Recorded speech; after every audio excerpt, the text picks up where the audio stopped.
ಮಹಾಗಣಾಧಿಪತಯೇ ನಮಃ. ಮಧುಸೂದನರೂಪೇ ಶ್ರೀ ವಿಷ್ಣು ಪ್ರೀತ್ಯರ್ಥಂ. ವೈಶಾಖ ಪುರಾಣ ಅಧ್ಯಾಯ 26. ಪಿತೃದೇವತೆಗಳ ದುಃಖ ಶ್ರಾದ್ದ ಫಲ. ನಮಸ್ತೆ ಶಂಖಚಕ್ರಾದಿದಿವ್ಯಾಯುಧಧರಂ ಹರಿಂ ಕಾಮಾದಿರಹಿತಂ ಸೌಮ್ಯಂ ದೇವತಾವಂದ್ಯಮಾಶ್ರಯಂ. ಧರ್ಮವರ್ಣನು ಪಿತೃಲೋಕಕ್ಕೆ ಹೋದಾಗ ಅಲ್ಲಿ ವಿಚಿತ್ರ ದೃಶ್ಯಗಳನ್ನು ಕಂಡನು. ಕೆಲವರು ಘೋರ ಯಾತನೆಯನ್ನು ಅನುಭವಿಸುತ್ತಿದ್ದರು. ಕೆಲವರು ಕತ್ತಲಲ್ಲಿ ಬಿದ್ದು ಸಂಕಟ ಪಡುತ್ತಿದ್ದರು. ದರ್ಬೆಯನ್ನು ಆಶ್ರಯಿಸಿದ ಪಿತೃಗಳು ಅದರ 1/3 ಭಾಗವನ್ನು ಇಲಿಗಳು ತಿನ್ನುತ್ತಿದ್ದುದನ್ನು ನೋಡಿ ದುಃಖಿತರಾಗಿದ್ದರು.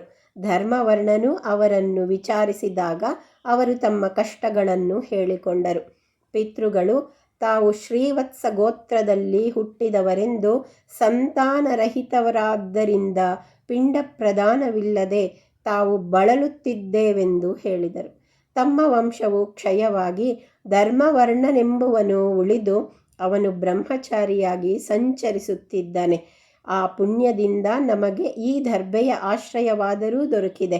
ಅವನ ಆಯುಷ್ಯ ಕ್ಷಯವಾದಂತೆ ಈ ದರ್ಬೆಯ ಕಡಿದು ನಾವು ಅಂಧಕಾಮಿಸ್ರವೆಂಬ ನರಕದಲ್ಲಿ ಬೀಳಬೇಕಾಗುತ್ತದೆ. ಆದ್ದರಿಂದ ನೀನು ಭೂಲೋಕಕ್ಕೆ ಹೋದಾಗ ನಮ್ಮ ದುಸ್ಥಿತಿಯನ್ನು ವಿವರಿಸಿ ಅವನನ್ನು ವಿವಾಹವಾಗಿ ಸಂತಾನಾಭಿವೃದ್ಧಿ ಪಡಿಸಬೇಕೆಂದು ಹೇಳು. ಅವನ ಪುತ್ರರಲ್ಲಿ ಯಾರಾದರೂ ಒಬ್ಬರು ವೈಶಾಖ, ಮಾಘ, ಕಾರ್ತೀಕಗಳಲ್ಲಿ ಸ್ನಾನ, ಪಿಂಡ ಪ್ರದಾನ, ದಾನಾದಿಗಳನ್ನು ಮಾಡಿದರೆ ನಮಗೆ ನರಕವಾಸ ನಿವಾರಣೆಯಾಗಿ ಪುಣ್ಯಲೋಕ ಪ್ರಾಪ್ತಿಯಾಗುತ್ತದೆ. ಭ್ರಷ್ಟರಾದ ಅನೇಕ ಮಕ್ಕಳಿಗಿಂತ ಒಬ್ಬ ಪುತ್ರ ವಿಷ್ಣು ಭಕ್ತನಾಗಿದ್ದರೂ ಅವನ ಪುಣ್ಯದಿಂದ ನಮಗೆ ಪುಣ್ಯಲೋಕ ಪ್ರಾಪ್ತಿಯಾಗುತ್ತದೆ ಎಂದರು. ತನ್ನ ಪಿತೃಗಳ ಮಾತುಗಳನ್ನು ಕೇಳಿ ದುಃಖಿಸಿದ ಧರ್ಮವರ್ಣನು ತನ್ನ ಪಿತೃಗಳಿಗೆ ವಂದಿಸಿ ತಾನೇ ಧರ್ಮವರ್ಣನೆಂದು ನಾರದರ ಮಾತಿನಂತೆ ತಾನು ಸಂಸಾರ ಬಂಧನದಲ್ಲಿ ಸಿಲುಕಿಲ್ಲವೆಂದು ಹೇಳಿದನು. ಆದರೆ ಶೀಘ್ರದಲ್ಲಿಯೇ ತಾನು ವಿವಾಹವಾಗಿ ಸಂತಾನ ಪಡೆದು ಪಿತೃಋಣ ತೀರಿಸುವೆನೆಂದು ಆಶ್ವಾಸನೆ ಇತ್ತನು. ಪಿತೃದೇವತೆಗಳು, ಹೇ ವತ್ಸ, ಕಲಿಯುಗವು ಪಾಪಕಾಲವಾದರೂ ಸಾಲಿಗ್ರಾಮ, ತುಳಸಿ ಮಾಳೆ ಮತ್ತು ಹರಿನಾಮಸ್ಮರಣೆ ಕಲಿಯುಗ ಬಾಧೆಯನ್ನು ನಿವಾರಿಸುವುದು. ಹರಿಕಥಾಶ್ರವಣ, ಕಾರ್ತೀಕದಲ್ಲಿ ದೀಪದಾನ, ವೈಶಾಖದಲ್ಲಿ ಜಲದಾನದಿಂದ ಕಲಿಬಾಧೆ ನಿವಾರಣೆಯಾಗುತ್ತದೆ. ವೈಶಾಖದಲ್ಲಿ ಪಿಂಡ ಪ್ರದಾನ ಮಾಡಿ ಉದಕುಂಭದಾನ ಮಾಡಿದರೆ ಅಕ್ಷಯವಾದ ಫಲ ದೊರೆಯುತ್ತದೆ.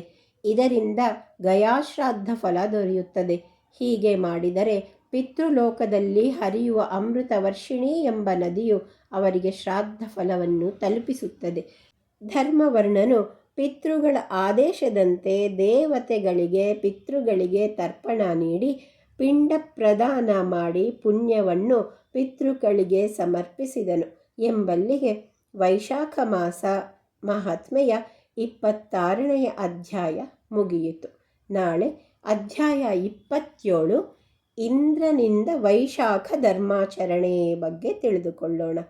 ಶ್ರೀನಾಥಂ ಯದುನಾಥಂಚ ಜಾನಕೀ ನಾಯಕಂ ಹರಿಂ ಹನುಮದ್ಭಾವಿತಂ ದಿವ್ಯಂ ನಾರಾಯಣಮನಾಮಯಂ.